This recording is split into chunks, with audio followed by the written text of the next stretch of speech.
모의고사 강의 시작하겠습니다. 안녕하세요. 네, 많이 힘드시죠? 네. 이제 9월, 아직 우리는 8월이지만 이제 인강 들으시는 분들은 9월에 이제 보시겠죠. 예, 우리 9월 강의 개강했고요. 마지막 OT가 되는 거죠. 시험 전에. 네, 12주 동안 이제 모의고사 강의 진행할 건데요.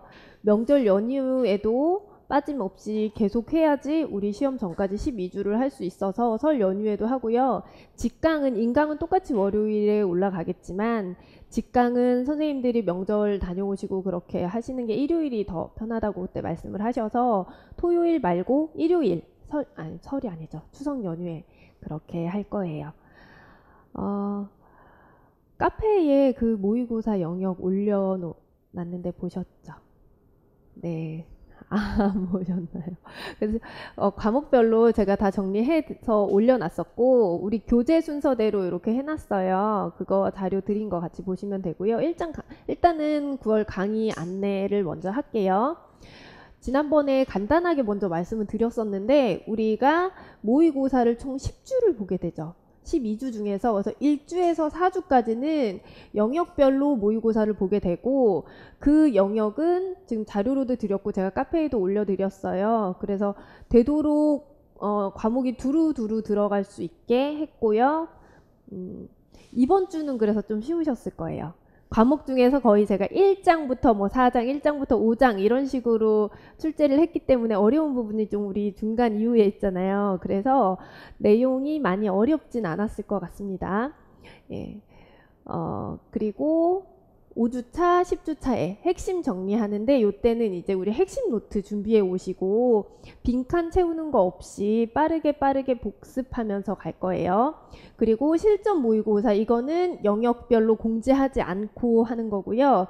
그 다음에 11주, 12주는 교육학 포함해서 하는 거 말씀드렸죠. 그래서 교육학은 해설 자료 다 나중에 나갈 거고요. 그 다음에 자료는 시험지랑 해설 자료 있고요.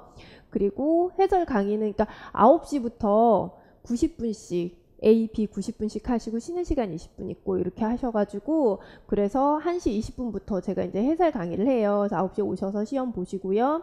그 다음에 해설 강의가 문제가 이게 우리가 문제풀이 때보다 더 빨리 끝나기 때문에 말씀드렸듯이 좀 더 제가 보완하고 싶거나 선생님들 어렵다고 하셨던 부분들을 조금 더 강의를 할 거예요. 그래서 오늘 우리 출제 영역에 들어가진 않았지만 교류 분석에 대해서 한번 쭉 복습을 하면서 조금 더 깊이 아니면 조금 더 예를 들어 설명을 드리거나 이런 부분들을 추가해서 설명을 드릴 거예요.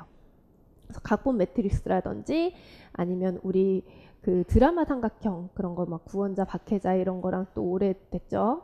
그 부분에 대해서 좀 설명을 드리도록 할게요. 네. 나머지는 쭉 봤고요. 그 다음 이런 식으로 해서 제가 카페에 올려드렸죠. 그래서 교재 1권, 교재 2권 이렇게 과목별로 쭉 그 교재에 수록된 순서대로 했어요. 사실 또 고민을 했던 게 교재 1권에 있는 것만 이번 주 하고 다음 주 이걸 할까. 왜냐면 선생님들 다 들고 오기 너무 힘드실 것 같아가지고 그랬는데 어차피 안 들고 오신 것 같기도 하고. 그래서 교재 순서대로 해서 앞부분부터 냈고요. 추가된 부분들 이상심리학은 워낙 범위가 많아서 두루두루 계속 들어가게 되지만 우리 내용이 많지 않은 것들은 오늘은 심리학개론 그쵸? 그 대신에 다음 주부터 2, 3, 4주는 심리학개론 안 들어가는 거고요. 특수화 상담은 3, 4주에 이렇게 나눠서 들어가는 거고 그리고 학습심리학이 다음 주가 되는 거죠. 그 다음 주 임상심리학 그 다음에 발달심리학 이렇게 들어가고요. 특수화 상담을 제가 뒤에 넣은 이유는 이상심리학이랑 좀 이렇게 겹쳐지는 장애들이 같은 날 들어가게 하려고 이렇게 배정을 했어요.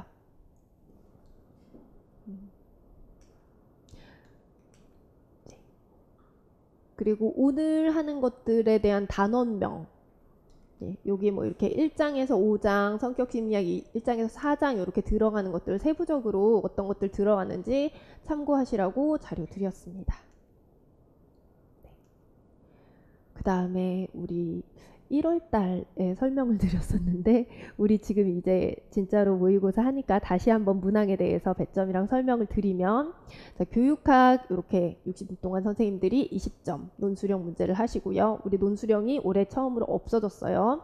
그래서 기입형과 서술형, 기입형, 서술형 이렇게 들어가는데 전공 A가 먼저 90분 동안 보게 되고요. 기입형 4문항 2점씩, 그래서 8점.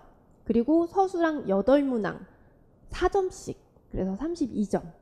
그래서 합해서 지금 선생님들 전공 A가 12번까지 문제가 들어갔고요. 합해서 점수는 40점 배점이 되고, 그 다음에 전공 B에서는 얘가 2문항 대신에 서술형이 9문항 이렇게 돼서 점수 배점은 똑같이 2점, 4점 이렇게 돼가지고 합해서 40점 들어갑니다. 자, 그러니까 우리가 지금 10점짜리 원래 논술 문제가 있었던 게 없어졌고 5점짜리 서술형도 없어졌어요. 그쵸? 근데 이제 5점짜리 서술형이 4점짜리랑 1점이 차이가 났지만 문제 난이도라든지 쓰는 분량이 훨씬 많았었거든요. 물어보는 것들이. 근데 점점 4점짜리도 약간 5점짜리처럼 물어보는 것들이 있어서 오늘 문제에도 약간 다 4점, 얘네들 다 4점 4점이기는 하지만 4점 같은 4점도 있고 5점 같은 4점도 있고 좀 그렇게 섞어서 냈어요. 그리고 또 이제 여기 출제 영역들을 보여드리기는 했지만 안 배운 것도 아예 안 배운 것도 좀 들어가기는 했죠. 그래도 이런 것들을 우리가 좀 알아놔야, 심리학 용어에 있어서 이런 것들을 알아놔야 되지 않을까 하는 문제들을 조금씩 넣습니다. 이런 것들에서 이제 당황하지 않으셔야죠. 실제 시험장에서도. 그렇죠?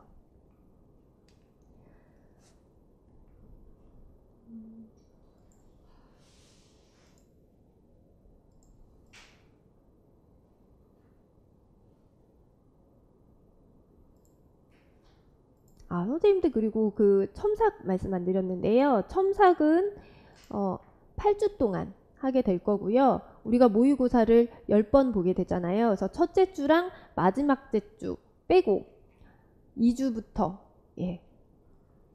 9주 9번째 9회 모의고사까지 제출하시면 되고요. 오늘도 제출하시면 채점해서 보내드릴게요. 내셔도 돼요. 네. 그리고 인강 선생님들은 제가 여기에는 안 적었지만은 자료에 이메일 주소 적어 드렸고 거기에 제출을 하시는데, 그러니까 월요일에 강의가 올라가면 그거를 좀 힘드시더라도 수요일까지 내시면 제가 그래도 그 주에 첨삭을 해서 좀 회신을 드리도록 하고요. 목요일 이후에 보내신 거에 대해서는 그 다음 주에 보내도록 할게요. 그나마 이렇게 하는 것도 제가 이메일로 받는 것도 제가 조금이라도 빨리 해드리려고 하는 거거든요. 그렇지 않으면 원래대로 가면 작년 같은 경우에도 선생님들이 첨삭 게시판 이용해서 하면 이 월요일에 올라가는 거를 그 주에 올리시면 여기서 토요일에 저한테 모아서 전달을 해주시고 제가 또 회신해서 여기 드리면은 그게 막 2주 정도가 이렇게 걸리는 거예요. 제가 받고 또 주면 대신 올려주시고 하는 게. 그래서 제가 일일이 다 집에서 이메일로 받아서 제가 다 할 거예요. 뭐 여기 나와서 하든 집에서 하든 제가 직접 이메일로 받아서 보고 그 이메일로 다시 회신을 드릴 거니까 되도록이면 수요일 이전에 해 주시기 바랍니다.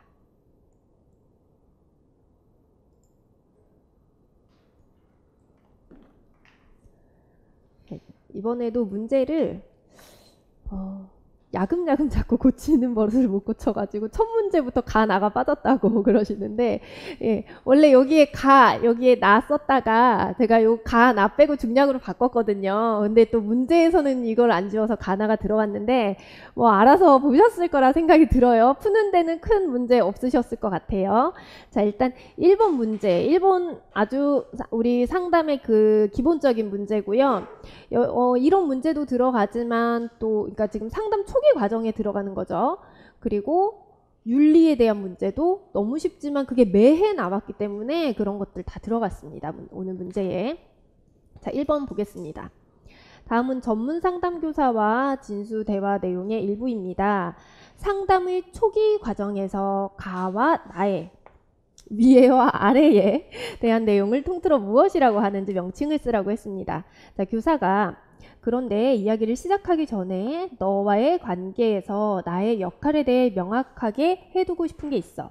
내가 가르치는 교사의 입장에서는 학생인 너의 성적이나 품행을 평가하고 어느 정도 판단을 내리기도 한단다. 그러나 지금과 같은 상담 관계에서 나는 교사가 아니고 상담자의 입장에서 너를 대하고 있지. 다시 말해서 너는 네가 말하고 싶은 걸 뭐든지 자유롭게 이야기할 수 있고 나는 거기에 대해서 아무런 비판도 가하지 않을 것이고 또 나름대로 판단도 하지 않을 거야. 무슨 말인지 이해했니? 라고 했어요. 지금 뭐라고 하고 있어요? 너와 나의 관계에 대해서 이야기하고 있고요. 이 관계에서 나의 역할이라고 하고 있어요. 우리 관계에서 상담자의 역할, 내 역할을 지금 이렇게 할 거야 라고 지금 내담자에게 알려주고 있습니다. 자, 또 이어서 가보면 이걸로 감이 안 오시나 해서 또 밑에도 갔는데 사실 이렇게 제가 답을 탁 던져준 건 아니고요. 이거는 그 김환 이장호 교수님 그 책에 나와 있는 것들을 좀 일부 발췌해가지고 넣은 것들이거든요. 자, 선생님 무언가 해결책을 제시해 주십시오. 요즘 같아서는 속상해서 못 견디겠어요. 선생님은 제가 어떻게 해야 할지 말해 주실 수 있잖아요. 라고 하고 있어요. 지금 상당히 불안하고 어찌할 바를 모르는 심정인 것 같구나. 그러나 해결 방안은 당사자만이 찾을 수 있는 경우가 많아. 우리가 같이 더 생각해보고 이야기하는 가운데 어떤 결론에 도달할 수 있을 걸로 난 믿고 있어 라고 하고 있어요. 지금 뭐라고 하고 있냐면요. 우리 이렇게 하면서 네가 말하는 목표에 좀 가까스로 가보자 하면서 어떤 과정이나 목표 이런 것들에 대해서 이야기를 어떤 식으로 하자라고 하는데 이것도 마찬가지로 지금 진수가 해결책을 제시해 주십시오 라고 하고 있어요.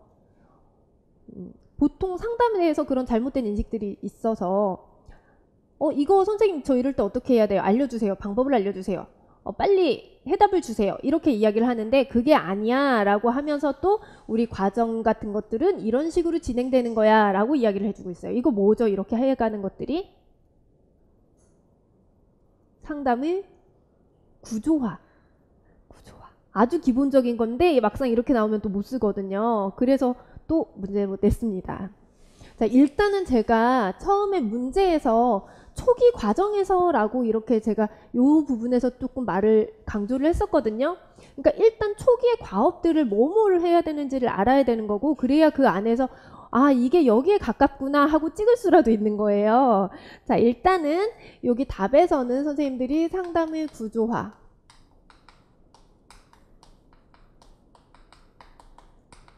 적으시고요. 상담 초기 과정, 우리 과업들 보면 내담자 문제를 이해하고 상담 목표나 진행 방식에 대해서 합의를 하고 관계 형성하는 거 늘 들어가 있고요. 상담의 구조화하는 것도 우리 상담 초기에 하는 중요한 부분이겠고 그 다음에 기법은 비지시적으로 사용하고 필요할 때는 심리검사를 활용하기도 하고 사례 개념화도 초기 때부터 이제 시작을 하게 되죠. 자, 상담의 구조화 개념, 상담 과정의 본질이나 제한 조건, 방향에 대해서 상담자가 정의를 내려주는 걸로 내담자에게 상담 과정에 대해서 바람직한 체계나 방향을 알려주는 거. 자, 필요성 보면요. 상담이 무엇인지 그리고 상담에 대해서 내담자가 기대하는 것이 무엇인지 탐색을 하게 되고요. 그리고 내담자가 상담에 대해서 가질 수 있는 애매모호한 불안감 줄여줄 수 있고 상담 시간에 뭐 하는지, 상담자는 뭐 할 건지 이런 것들에 대해서 좀 대화가 필요해요. 그리고 상담에 대한 잘못된 기대를 교정해준다 라고 되어 있는 게 바로 우리 아까 사례에서 두 번째 이렇게 나왔던 것처럼 해결책을 제시해주세요 이런 것처럼 아니면은 저는 선생님이 말하는 거에 대답만 할게요 이런 식으로 잘못 알고 있는 것들이 있어요. 그런 것들에 대해서도 좀 교정을 해주고요. 좀 현실적으로 추구하고 관계를 발전해 나갈 수 있는 그런 것이 이제 그런 필요성이 있는 거죠. 자, 그 다음에 내용을 보면 여기서는 비밀 보장에 대해서도 할 수 있고요.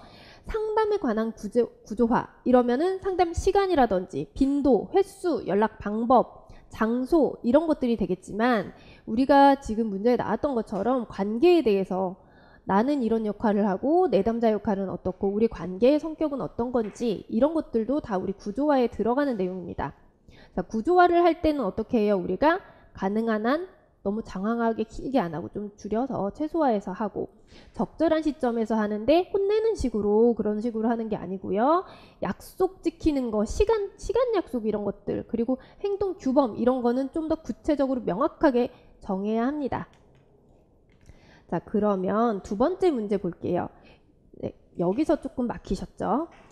자, 사례를 읽고 민수와 영희가 도움 행동을 한 이유를 설명할 수 있는 사회심리학 이론의 명칭을 쓰시오라고 했습니다. 자, 가에서 민수는 아이들을 싫어한다. 그러나 봉사 시간을 채우기 위해서 초등학교 돌봄 교실에서 봉사활동을 했다. 아이들 보는 건 힘들지만 봉사 시간을 채우는 것이 더 중요하기 때문이다.가 여기서 중요해요. 봉사 시간을 채우는 게 더 중요해. 얘네를 보는 것보다. 그 다음에 나에서 영희는 5시에 친구들과 모여서 스터디를 하기로 했습니다. 지각하면 벌금을 내야 하는데 다행스럽게도 지하철을 바로 타서 하차 후에 뛰어가면 지각을 면할 수 있게 됐어요. 근데 하차 후에 바로 앞에 걸어가던 노인이 갑자기 쓰러졌고 영희는 노인을 부축하고 돕느라 스터디에 지각해서 벌금을 냈어요. 영희는 이 노인을 돕게 되면 자기가 벌금 내야 된다는 걸 알고 있었어요. 그런데 벌금 내는 것보다 노인을 돕는 보람이 더 크다고 생각해서 이 행동을 선택했습니다. 라는 것이 좀 비슷한 맥락이거든요. 이게 중요해요. 지금 나이 같은 경우는 영희 이거는 작년에 제가 스터디를 했었어요. 작년에 제가 영어 공부하려고 영어 스터디를 했는데 노원역에서 하거든요. 지각하면 벌금이 있어요. 근데 노원역 에스컬레이터가 되게 높은데 제가 가는데 제 앞에 어떤 한 50대 되시는 정도로 보이는 여자분이 계셨고 그 앞에 더 나이가 연세가 좀 있으신 남자분이 계셨는데 에스컬레이터가 이렇게 경사가 졌는데 이 제 앞에 있던 그 노인분이 제 쪽으로 완전히 이렇게 쓰러지셨어요. 제가 얼른 이렇게 받아서 그나마 그래도 이미 몸은 이렇게 넘어지셨고 머리는 다행히 제가 이렇게 받쳤는데 제 앞에 있던 여자분이 받아주셨으면 좋았을 텐데 술 취하신 분인 줄 알았나 봐요. 뭐야 이러면서 막 이렇게 피하셔가지고. 근데 그때 제가 이랬어요. 제가 이분을 도와드리면 못 일어나시잖아요. 부축하고 도와주고 인계라도 좀 하실 수 있게 도와드리면 제가 지각을 하고 벌금을 내야 되죠. 뻔해요. 근데 도와드렸어요. 왜냐면 왜 그런 결정을 했을까요? 그냥 가면 제 마음이 불편하죠. 불편한 것이 더 크냐 아니면은 내가 이분을 도와드리고 그러니까 보람을 느끼거나 아니면 내 마음의 불편함을 줄일 것이냐 아니면은 가서 벌금을 안 낼 것이냐 뭐 이런 거랑 했을 때 어떤 게 더 크느냐를 했을 때 저한테는 이게 더 컸던 거죠. 이분이 더 위험하고 그래서 보였기 때문에. 그래서 이 이론이 뭐냐면은 이득과 손실을 따지는 거예요. 그러니까 비용 같은 것들 그리고 나한테 이득이 오는 걸 따지는 건데 여기에서도 보면은 내가 이제 아이들을 싫어하지만은 봉사 채우는 게 지금 나한테 더 중요하다. 이런 이론인데 이게 바로 사회교환 이론이에요. 선생님들 빈칸에다가 사회교환 이론이라고 쓰시면 돼요.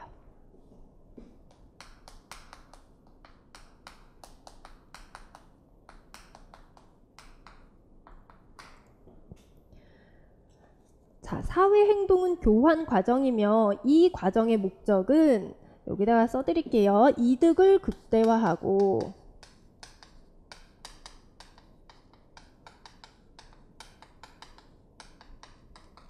손실을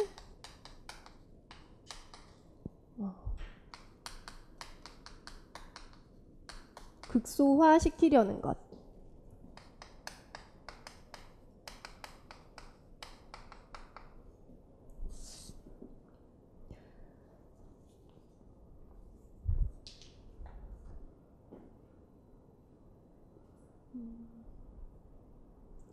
이거를 다른 말로 이득을 보상으로 표현을 하기도 하고요.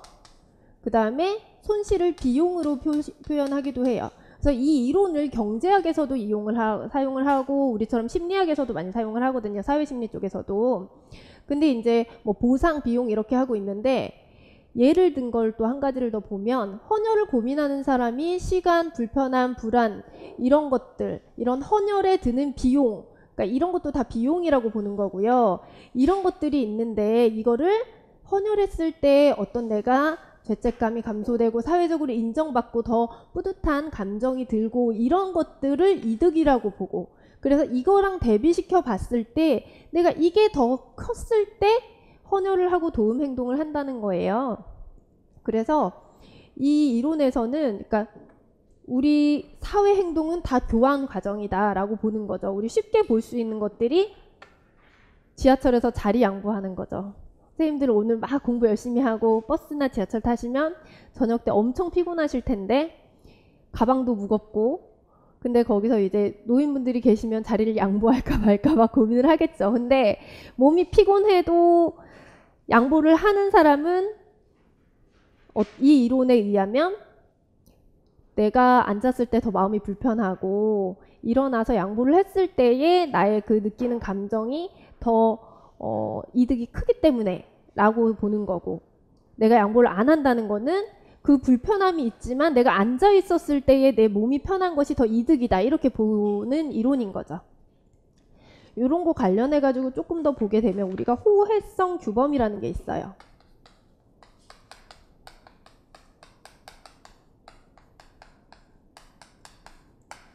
이거는 뭐냐면은 나를 도와준 사람을 해치지 않고 도와줄 거라는 기대하는 거예요.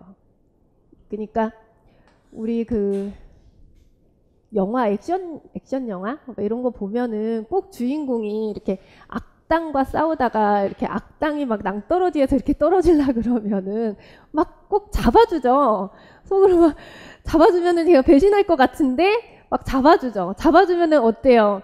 설마 내가 지금 너 위험한 상황에서 내가 너를 도와줬는데 네가 나를 해치려고? 근데 뒤돌아서면은 꼭 이렇게 또 공격하려고 하는 악당이니까 그러는 건데, 사실 그렇게 이렇게 나를 도와줬던 사람을 해치지 않을 거라고 생각하는 그런 것들을 이제 호혜성 규범이라고 하고요. 사회적 책임 규범이라는 것도 있어요. 이거는 좀 의존성과 관련되는 거예요.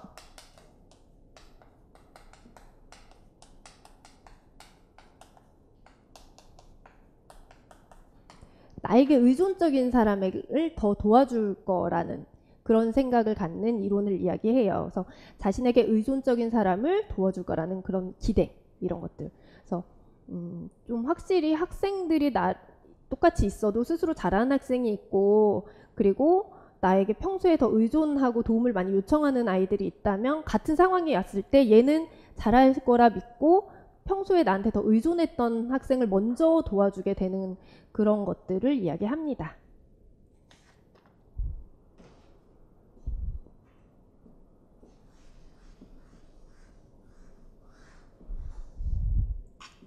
다음 문제 볼게요. 다음은 상담교사와 고등학교 1학년 지아 어머니의 상담 추거록입니다. 자, 진단명 나왔습니다. DSM-5에 근거해서 지아의 행동에 가까운 진단명을 쓰시오. 지아가 학교 생활에 어려움이 있다고 들었습니다. 담임 선생님께서 걱정을 많이 하셔서 저도 만나봤는데 눈을 잘 마주치지 않고 말을 많이 하지 않더라고요. 집에서는 어떤지 중학교 때도 그랬는지 궁금해서 어머님을 뵙자고 했습니다. 자, 어머니가 지아가 부끄러움이 많아요. 저에게 하고 싶은 말을 표현은 하지만 그래도 방에 혼자 있는 걸 좋아해요. 초등학교 때는 심하지 않았는데 중학교 가면서부터 사람을 만나는 걸 싫어했던 것 같아요. 자, 우리는요 DSM-5 같은 거 진단 기준 할 때 항상 기간을 봐야 돼요. 그래서 일단 지금 이 학생이 고등학교 1학년이고 중학교 입학하면서부터 라고 했으니까 기간이 그래도 꽤 몇 년 된 거죠. 뭐 1개월, 6개월, 10개월 이런 기준들이 있어서 사춘기라서 혼자 있고 싶어 하나 생각했는데 좀 이상하긴 했어요. 사춘기 아이들은 친구들을 많이 만나는데 지아는 친구들을 만나는 것도 싫어했어요. 한 번은 지아가 아프지도 않는데 저한테 울면서 아파서 학교 못 간다고 해가지고 선생님한테 전화드려서 지아가 못 간다고 했더니 선생님이 뭐라고 했냐면 얘가 오늘 중요한 발표가 있다는 거죠. 그 이후로 지아를 살펴보니까 얘는 사람 만나는 걸 불편해하고 나선다든지 나에게 뭔가 이목이 집중되는 거를 너무 힘들어한다는 걸 알게 됐어요. 자, 그래서 그런 상황이 또 있었는지 교사가 물어보니까 지아는 외식할 때도 테이블마다 칸막이가 있는 곳으로 가려고 하고 학교 가기 싫다고 할 때도 혹시 따돌림 당하나 하고 봤더니 일기장 몰래 보면 안 되는데 봤더니 그런 내용이 없었어요.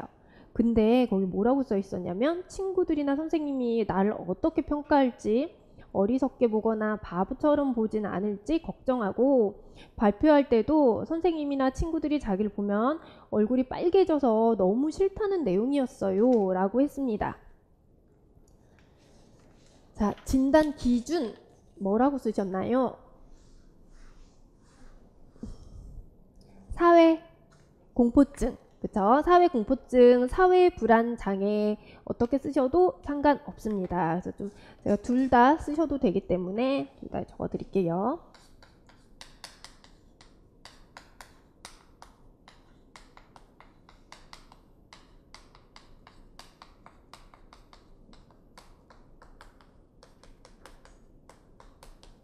이런 비슷한 것들이 좀 꽤 있죠. 그래서 헷갈릴 수 있어요. 그래서 지금 사례를 생각하면서 진단 기준을 다시 한번 보도록 할게요. 자, A. 자신에게 면밀하게 관찰될 수 있는 하나 이상의 사회적 상황에 노출되는 것을 극도로 두려워하거나 불안해한다. 그런 상황의 예로는 사회적 관계에 예를 들면 대화하거나 낯선 사람 만나는 것 또는 다른 사람이 나를 할 수 있는 거, 그리고 다른 사람 앞에서 수행하는 거, 예를 들면 연설을 들 수 있다. 자, 우리 수행에도 좀 표시를 할까요? 자, 이런 것들 다 중요하기는 한데 제가 예를 표현하는 이유는 우리가 이 장애는요, 일반적으로 우리가 좀 사람들 많은 데 가면 부끄러움 탈 수 있어요. 그쵸? 근데 일반적으로도 이런 장애가 있을 수 있는 장애들에서는 항상 뒤에 가면 이런 것들이 있죠. 이런 불안과 공포는 실제 사회 상황이나 사회 문화적 맥락에서 볼 때 실제 위험한 것보다 더 극심하다. 물론 더 극심해요. 근데 봤을 때 다른 것들은 또 괜찮은데 이렇게 앞에서 연설하거나 발표하는 거에서 굉장히 불안해하고 막 손 이렇게 떨고 그런 분들 계시잖아요. 근데 다른 것들은 괜찮은데 요거 하나만 그러는 경우 있지 않아요? 주변에 없으세요? 주변에 막 발표만 이렇게 평소에 사람들 많고 식당도 잘 가고 하는데 발표할 때만 막 긴장해가지고 두려워하고 야 내가 PPT 만들게 네가 발표해 막 이러면서. 자, 그래서 이런 경우는 따로 있죠. 요것만 그런 경우. 그래서 우리가 진단기준 마지막에 보시면은 수행형 단독이 따로 있죠. 예, 그래서 수행형만 대중 앞에서 말하거나 수행하는 것에만 국한될 때는 요때는 수행형 단독을 표기합니다. 근데 뭐 이렇게까지 문제가 설마 나올까 싶기는 한데 여튼 수행이란 단어가 들어가서 같이 설명을 해드리는 거예요. 자, 아동 같은 경우에는 성인들을 좀 무서워할 수 있어요.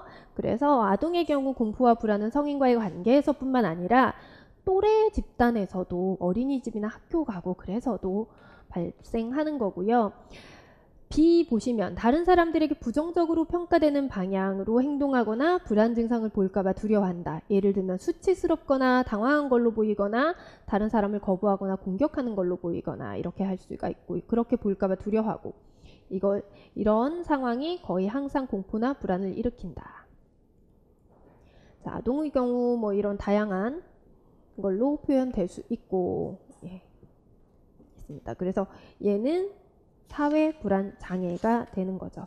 자, 그 다음에 F 보시면은요, 전형적으로 6개월 이상 지속된다라고 되어 있어요. 그래서 여기에서는 제가 기간을 길게 잡았고, 만약에 기간이 짧게 나오면서 뭐 기간 이거 진단 기준 잡아라 이러면 뭐 잘못된 거를 찾으라든지 진단 기준이 안 맞는 걸 찾거나 이렇게 될 수는 있겠죠. 설마 진짜 진단 기준 이런 거 가지고 시험 문제로 장난하지 않았으면 좋겠어요. 그쵸? 이거 추가한 지 얼마 안 된 과목인데. 자, 그 다음에 G, H, I, J 이런 것들은 거의 주로 들어가는 기준에 있는 것들이니까 읽지 않고 넘어가겠습니다. 좀 보시고요. 자, 수행형 단독 앞에 있었죠. 요거 참고로 해서 제가 이제 또 따로 넣어드린 건데 수행형 단독의 경우에는 앞에서 말씀드린 것처럼 평소에 다른 거에는 문제가 없는 거예요.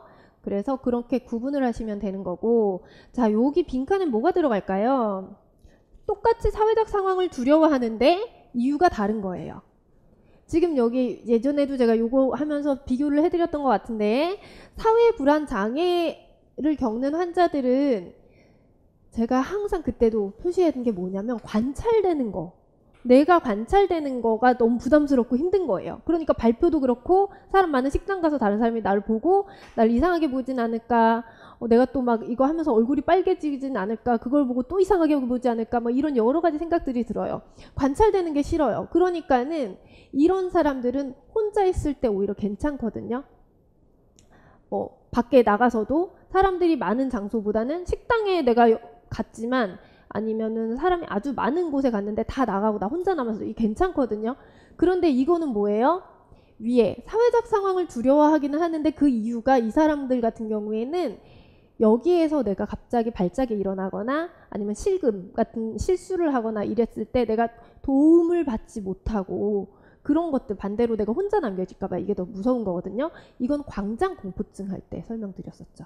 이 사람들은 오히려 그 많은 공간 속에서 내가 무슨 일이 생기고 도움받지 못하고 이럴까봐 더 당황스러워하는 거예요. 그래서 여기에는 빈칸에 광장 공포증 쓰시면 되고요.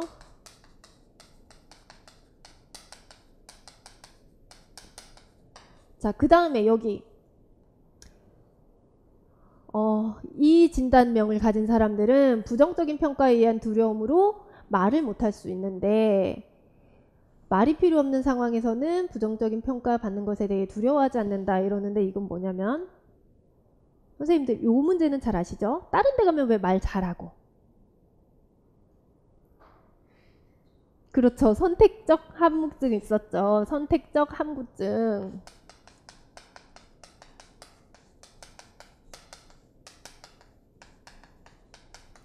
자, 이 친구들도 앞에서 사람들 앞에서 말을 안 하잖아요. 근데 이 친구들은 물론 이 친구들이 앞에서 말을 안 하고 사람 뭐 편안한 공간에 가서는 말을 잘한다는 거는 우리가 알고 있죠. 그런데 이 친구들 같은 경우에는 사람 많을 때 말만 안 하지. 놀이라든지 참여하거나 이런 거는 하거든요.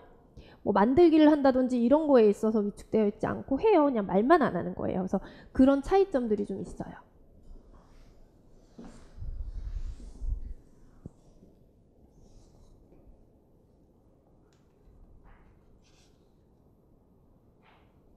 아주 쉬운 문제가 났죠. 네. 다음은 가족 상담의 주요 개념에 대한 설명입니다. 기억, 니은에 들어갈 용어를 순서대로 쓰세요. 기억은 어느 가족에서나 존재하는 것으로 오랜 시간에 걸쳐서 형성된 가족에 대한 혹은 가족 구성원에 대한 왜곡된 신념과 기대를 의미한다. 바로 나오죠. 이거 뭐죠? 가족 신화. 가족 신화. 자, 이거 쭉 읽을 거니까 요거는 제가 해설 자료에 따로 설명 안 넣었어요. 왜냐면 여기 지문에 다 이거에 대한 설명이 들어가서. 그러니까 지문을 다시 한번 또박또박 보겠습니다. 읽으면서. 자, 가족 구성원 모두가 공유하고 있으며 오랜 세월 반복되는 가운데 암묵적으로 정해진 일종의 불문율의 성격을 띈다. 가족 신화는 실제와 맞지 않는 경우도 있지만 가족 구성원들은 가족의 구조와 기능을 유지하기 위해 현실을 왜곡하거나 무시하고 자신들이 소유한 믿음에 대해 의심하지 않는다. 이처럼 가족이 공유하고 있는 가족 신화는 가족 구성원들 간의 상호작용과 가족 규칙을 형성하는 데 영향을 미친다.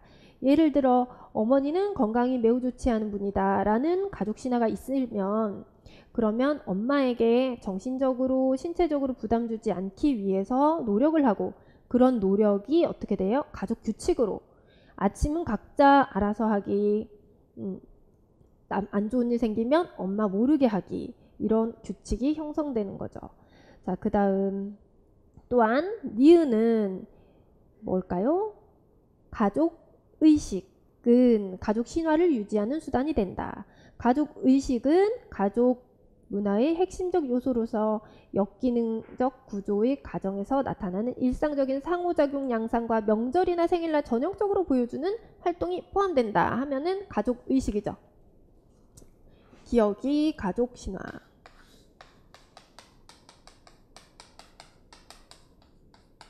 니은이 가족 의식.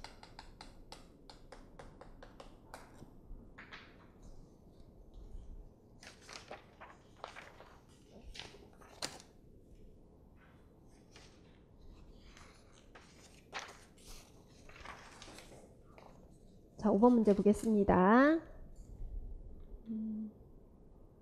자, 상담 윤리 나왔어요. 모두 찾으라고 했거든요. 자, 상담 교사가 민희를 상담했는데요. 상담 윤리에 어긋난 거를 모두 찾아서 그 이유를 쓰시오. 전문 상담 교사인 김 교사는 임용시험에 합격하여 교육대학원 동기인 박 교사의 자녀가 있는 학교로 배정되었다. 박 교사는 그 소식을 듣고 김 교사에게 사춘기인 자신의 딸 민희를 상담해달라고 하였다. 김 교사는 박 교사가 동기 모임에 민희를 데려온 적이 있어서 민희와 알고 지냈기에 흔쾌히 상담을 수락하였고, 상담 대기 인원이 많았지만 민희가 사이가 좋지 않아 힘들다는 박 교사의 말에 민희를 우선순위로 배정해서 바로 다음날부터 상담을 시작했어요. 민희는 김 교사에게 어머니의 친구로서 잘해주신 것은 알지만 엄마랑도 사이가 안 좋은데 엄마 친구한테 얘기하는 게 얼마나 부담스럽겠어요. 부담스럽다면서 다른 기관에서 상담 받고 싶다고 했어요. 그러나 김 교사는 민희에게 어머니의 친구가 아닌 상담 선생님으로서 대할 거니까 편하게 상담 받으라고 했고, 그것에 동의해서 상담 교사에게 고민을 털어놓았습니다. 김 교사는 민희가 매일 부모님 몰래 알바하느라고 늦게 들어가는 걸 알게 됐고, 그리고 민희 엄마가 맨날 늦게 오니까 걱정했는데 이거를 알려줬어요. 걱정하지 말라고. 근데 보면 민희가 매일 부모님 몰래 아르바이트 한다고 돼 있었거든요. 그 다음에 박 교사는 민희가 친구들과 놀다가 늦게 오는 줄 알았는데 아르바이트 하다 늦는다는 걸 알게 되고 나서 김 교사가 시킨 대로 민희에게 모른 척하고 집에 일찍 귀가하면 용돈을 올려줄게 라고 이야기했습니다. 자, 그러면 여기에서 지금 빠진 그 윤리에 어긋난 거 뭐뭐 있을까요? 일단 내담자와의 관계가 다중관계죠. 자, 그 다음에 또 뭐가 있죠? 민희가 다른 곳에서 상담 받고 싶다 그래서 딴 사람이랑, 그쵸? 그거는 뭐에 위배되죠? 우리 키치너 윤리에서 자율성 존중. 아, 여기 요거 써 있는 거 보고 대답하셨구나. 그쵸? 여기 답안지에 써 있는 거, 요 순서대로 지금 하고 계시죠? 자, 그러나 제가 여쭤본 부분, 물어본 거에 대해서 얘가 지금 다른 사람하고 상담받고 싶다고 처음에 그렇게 이야기를 했죠. 그거는 자율성 존중. 그러면 공정성 정의 들어가 있는데 여기는 뭐 때문에? 그쵸. 인원이 많았는데 얘를 우선 배치했어요. 얘가 지금 위급한 상황, 뭐 자살할 것 같은 이런 상황도 아니거든요. 그래서 공정성, 정의. 이렇게 차별하면 안 되죠. 그 다음에 마지막으로 비밀 보장. 그쵸. 엄마한테 막 몰래 얘기하고 그러면 안 되죠. 비밀 보장.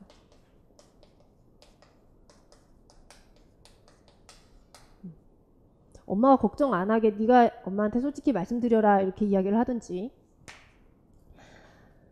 사실은 여기서 애매하게 제가 원래는 자율성 존중을 좀 더 확실하게 넣기 위해서 얘가 동의했다는 말을 안 넣으려고 했어요. 그러면은 사전 동의까지 이제 여기 들어가면은 사전 배점으로 해야 되는데 점수 배점이 어려워서 동의했다고 넣었는데, 사실은 이렇게 막 급박하게 사전 동의하는 게 아니라 충분히 설명하고 또 이렇게 동의를 구하고 이렇게 해서 동의를 구해야 되죠. 여튼 동의했다는 말을 넣긴 넣습니다. 네, 이렇게 4가지가 들어가 있어요. 그래서 지금 하나씩 같이 찾아봤기 때문에 요거는 읽어보지 않을게요.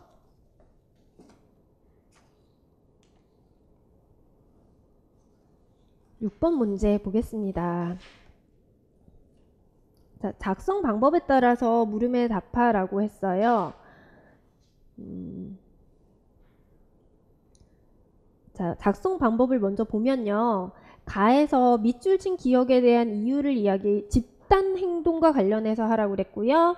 나에서도 사회행동 관점에서 이걸 뭐라고 하는지 의미랑 서술하라고 했습니다. 자, 요거를 본 상태로 볼게요. 가, A 식당에서는 최근 식당이 방송에 나오게 되면서 손님들이 줄 서서 대기할 정도로 바빠졌어요. 식당이 방송에 나오기 전에는 매일 아침 2시간 동안 직원 한 사람이 50인분의 식재료를 손질했는데 손님이 많아지면서 2시간 동안 200인분을 준비하게 됐어요. 이제 4배로 는 거죠. 그래서 4사람이 모여서 재료를 손질하도록 했으나 2시간 동안에 100인분밖에 준비하지 못했어요. 자, 그 다음에 나에서 동수는 A식당 음식을 이 식당이죠. 여기를 먹으려고 가려고 1시간 넘게 줄 서서 기다렸는데 생각보다 맛도 없었고 맛집 찾아다니면서 북적거리는 곳에 가는 걸 이해하지 못해요. 그리고 조용히 먹고 싶은데 기다리다 지치고 막 사람 많으니까 시끄러워서 정신이 없어요. 근데 같이 온 동료들이 여기 다 오고 싶어 해서 따라왔고 그리고 와서 다 맛있다고 만족해하고 있으니까 자기는 마음속으로 나 다시는 안 와 라고 생각을 했는데 직장 동료가 어땠어? 이러고 물어보니까 맛있네. 방송에 나올만 하네. 막 이렇게 대답을 한 거예요. 자, 일단 가에서 기억. 한 사람이 2시간 동안에 했던 거를 양이 4배가 됐으니까 4사람이 하면 이게 다 돼야 되죠. 절반밖에 하지 못했어요. 이거는 무엇 때문이죠? 이런 집단행동 관련해서 우리 바로 지난주에도 사회심리학 하면서 요거는 아니었지만 요 근처에 하면서 요거 같이 했었는데 그쵸? 몰게이너 하면서 같이 했어요. 몰게이너는 익명성 보장될 때 더 뭐 공격적으로 행동한다든지 그런 거였고 요거는 사회태만 기억하시죠? 우리 막 줄다리기 할 때 내가 할 수 있는 힘보다 눈 가리고 뒤에 사람들 있다 그러니까 힘을 덜 쓰고 이런 것들. 네, 그래서 첫 번째 기억 먼저 문제를 볼게요. 기억에서 한 사람이 2시간 동안 했는데 4사람이 모여서 했을 때 절반밖에 하지 못했던 것은 사회태만 때문이다.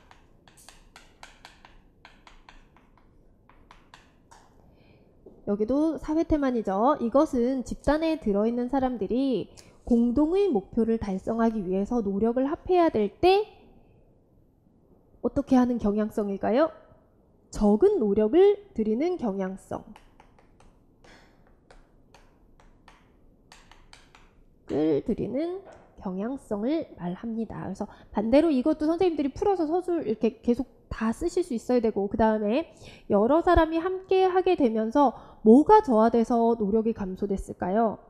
나 혼자 할 때보다 여러 사람이 하니까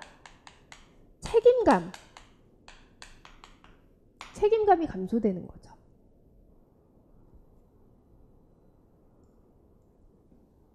우리 그 심리학개론에서는 그래도 가장 많이 나올 수 있는 부분이 요 사회심리학 부분이기 때문에 이런 것들 선생님들이 잊어버리시면 안 돼요.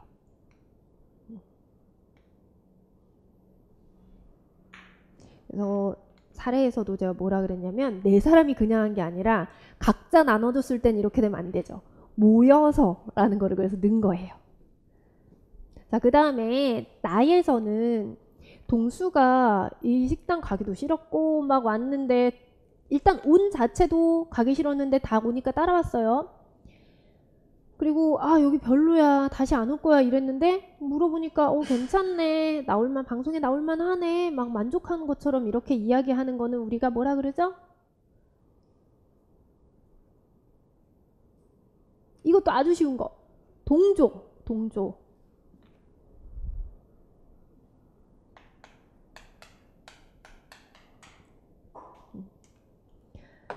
자, 니은에서 동수가 식당에 마음에 들지 않았지만 긍정적으로 대답한 이유는 동조 현상 때문이다. 동조는 자신의 행동이나 사고를 집단의 기준과 일치하도록 조정하는 것을 말합니다. 동료들이 다 만족해하는 것을 보면서 자기도 동료들의 반응에 일치하게 대답을 한 거죠. 이거 실험 다 기억나시죠? 선 길이가 있는데 전혀 이렇게 훨씬 누가 봐도 더 짧은 선을 제일 길다고 다른 사람들이 대답을 하니까 자기도 따라서 그렇다고 대답을 했었던 그런 실험이 있었죠.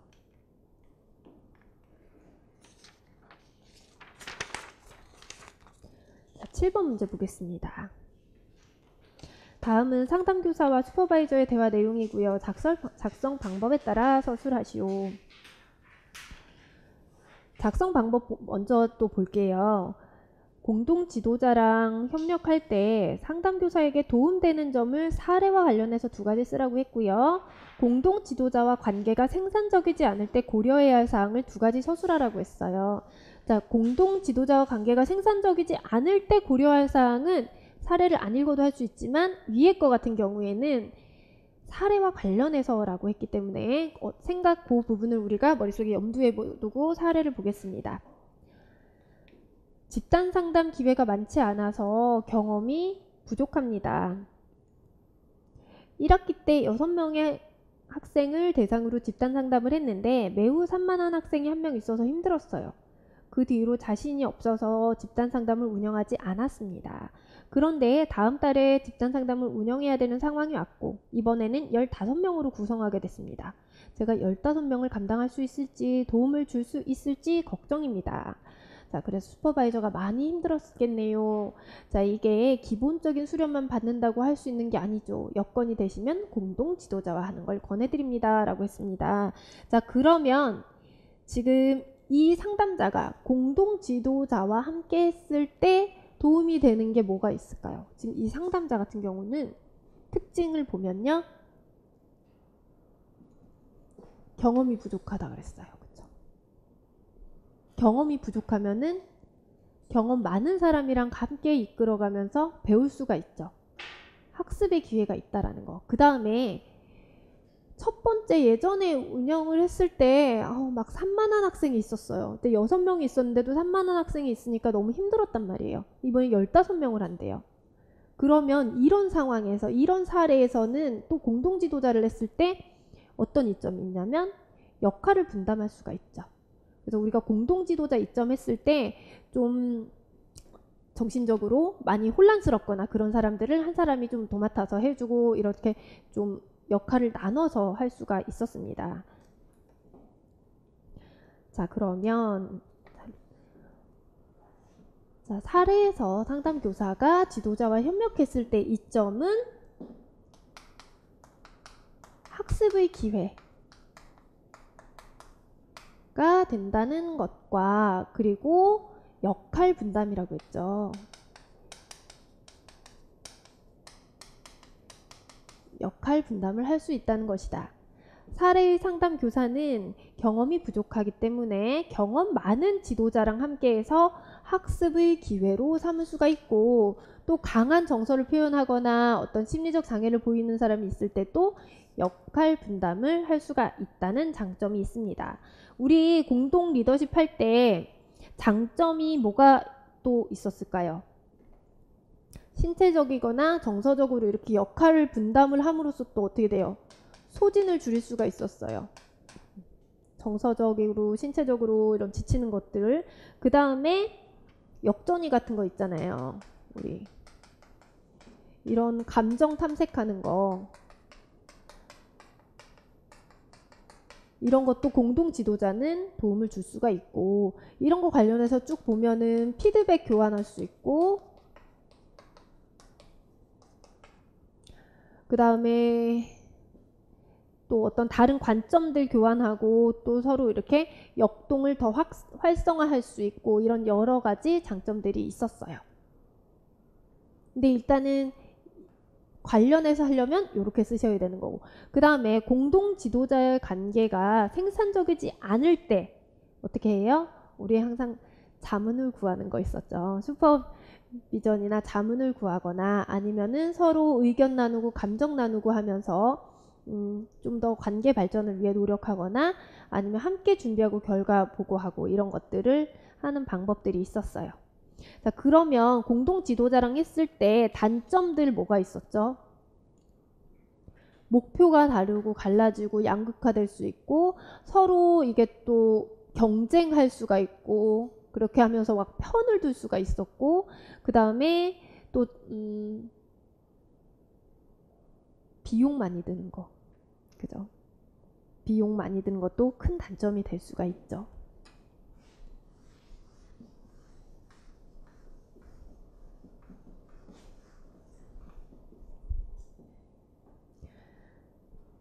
그럼 우리 한 문제만 더 하고 쉬도록 할게요. 다음은 담임 교사와 학생들의 대화 내용입니다. 귀인 이론을 적용해서 희진이와 서연이에게 해당하는 귀인 오류의 명칭과 의미, 근거를 각각 쓰라고 했습니다. 자, 귀인 오류 중에서 어떤 게 들어가는지 볼게요. 먼저 가에서 희진이 보면요. 희진아, 이번에 중간고사 결과 보니까 1학기 때보다 성적이 많이 올랐더라. 제가 공부를 정말 열심히 했거든요. 그랬어요. 아, 기특하구나. 근데 수학 시험만 10점 정도 떨어졌던데 수학이 많이 어려웠니? 그랬더니 그게 아니라 문제가 이상했어요. 라면서 문제 탓을 하고 있죠. 자, 그 다음에 중요한 거는 그냥 문제 탓만 하는 게 아니라 위에서는 어땠어요? 성적이 올랐을 때 문제 탓을 하려면 아, 이번에 문제가 좀 쉬웠어요 할 수도 있는데 제가 열심히 했어요 이래놓고 잘 안 된 거는 문제 탓을 하고 나에서 서연이와 미나는 3일 연속 지각이구나 그랬더니 서연이가 선생님 미나는 원래 잠이 많아서 그러고요 저는 길이 막혀서 늦은 거예요 그랬어요. 얄밉죠? 제 말투가 좀. 어제도 길 막혔어? 그랬더니 어제는 버스가 너무 늦게 왔어요. 이렇게 이야기를 하고 있어요. 네. 길이 막힌다, 버스가 늦게 왔다 이렇게 자기는 상황 핑계를 대고 친구는 그 아이의 어떤 성향, 그 아이가 원래 그래요 라고 하고 있죠. 자, 그럼 이거 우리 귀인 어떻게 오류를 그러니까 어떻게 됐죠? 자, 우리 제가 우려했던 대로 문제풀이 할 때는 그래도 과목별로 있으니까 좀 어떻게 복습이 됐는데 지금 반응을 보니까 이게 너무 과목이 여러 개라서 예, 그 부분들을 이렇게 보기가 좀 어려우셨던 것 같은 반응이네요. 문제풀이 때와 달리. 네. 자, 여기서는 지금 나와 타인에 있어서 내가 지금 상황에 그 귀인을 하는지 외부인지 내부인지 또 타인을 어떻게 보는지 이런 부분을 지금 우리가 중점적으로 봐야 하는 건데요. 여기에서 뭐뭐 쓰라고 했죠? 명칭, 의미, 근거 쓰라고 했어요. 자, 그럼 해설 자료 볼게요. 귀인 오류는 대표적으로 기본 귀인 오류, 행위자 또는 관찰자 편향, 자아 고양 편파의 세 가지가 있다. 행위의 원인을 행위자 내적 특성 탓으로 여기고 상황의 힘을 무시하는 경향을 기본 귀인 오류 또는 근본 귀인 오류라고 하고 타인의 행동 원인에 대해서는 그 사람의 내적 성향을 강조하지만 자신의 행동 원인에 대해서는 상황적 요인을 강조하는 경향을 행위자 편향 그리고 자신을 긍정적이고 호의적으로 평가하는 것을 자아 고양 편파라고 한다 라면서 저는 세 가지를 소개했는데 선생님들은 굳이 실제로 쓰실 때 얘를 쓰실 필요는 없어요. 우리 지금 문제에서는 얘랑 상관없기 때문에 행위의 원인을 내적 특성 탓으로 여기고 땡기는 귀인 오류라고 하며 여기부터 여기까지 있는 거는 이거에 대한 설명인데 그냥 이런 것들이 있다 쭉 나열을 했지만 시간이 그렇게 남을 것도 아니고 그죠? 그러니까 요거는 사실 안 쓰셔도 되고요. 이 두 가지 명칭 들어가야 되고 이쪽에 제가 의미 넣고요. 그리고 사례에 따라서 근거 넣은 거예요. 자, 타인의 행동 원인에 대해서는 내적 성향을 강조하는데 자신에게는 상황적 요인을 강조하는 거 그리고 행위자 관찰 편향 이런 단어들 다 들어가야 되고 그 다음에 자아 고양 편파는 자기를 긍정적이고 호의적으로 평가하는 경향을 이야기합니다. 그래서 여기에 지금 명칭과 의미 들어갔고요. 그 다음 볼게요. 사례에서 희진이는 자아 고양 편파죠.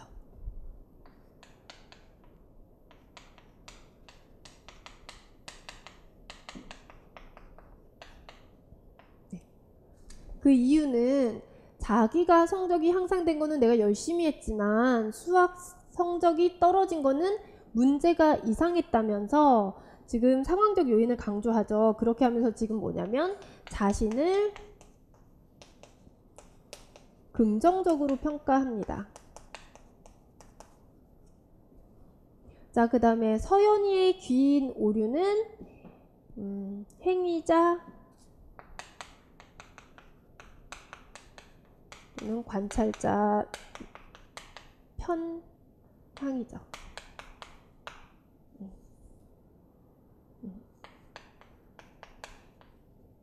그 이유는 자신이 지각한 것은 길이 막히고 버스가 늦게 오는 등 무엇을 강조해요?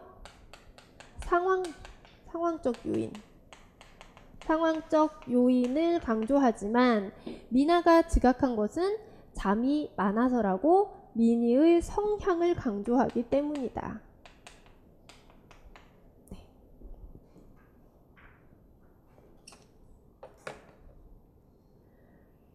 우리 귀인 오류 세 가지 예전에 했었던 거 이렇게 있었어요.